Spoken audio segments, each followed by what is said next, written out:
ultimately into any major collection of 20th century art or any major museum of 20th century art. The other astonishing thing about this picture is the estimate, because it is $8 to $12 million, which is very conservative in today's world. If you can buy it within that estimate, you buy the picture, he just died.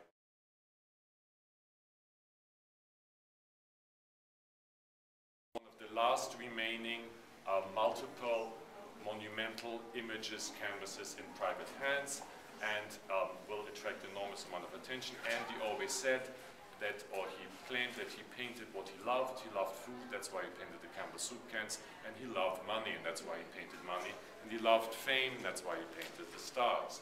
But this is, in a way, the most extraordinary multiple imagery that you can find, because it is also the first silkscreen painting he painted.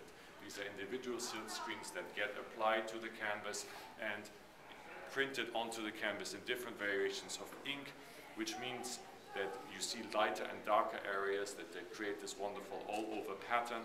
And my colleague Anthony Grant, when he heard that we are getting this for sale, said, I remember it like yesterday. It looks like light is being turned on behind the individual dollar signs and goes on and off. So there's an animation of the surface that is quite interesting.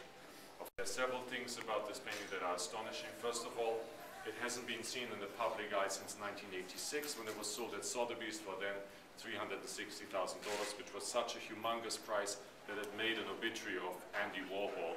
Because people said, you know, he just died, but one of his paintings just sold for $360,000 in 1986.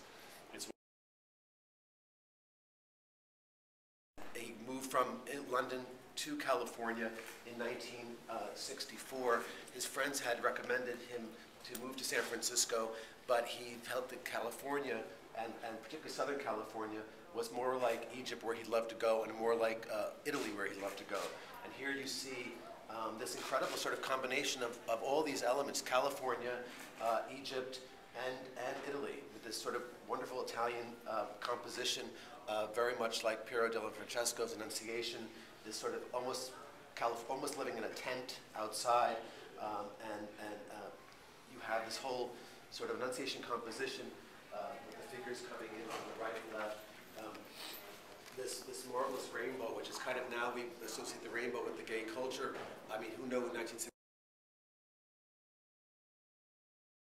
The pool, which is one of the first uses of this pool, which obviously he made that an iconic image throughout his whole career.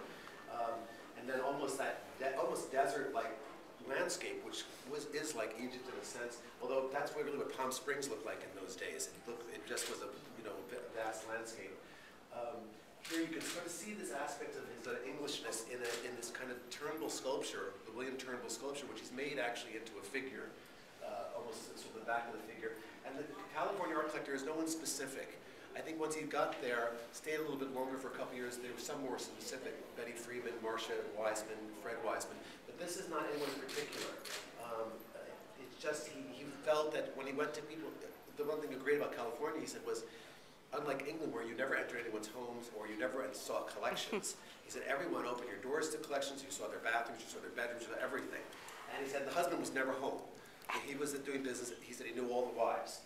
So this is kind of, and he also said that a lot of contemporary art collectors in Los Angeles at the time collected African art. So you have this sort of almost Easter Island figure there. And it was just an incredible composition.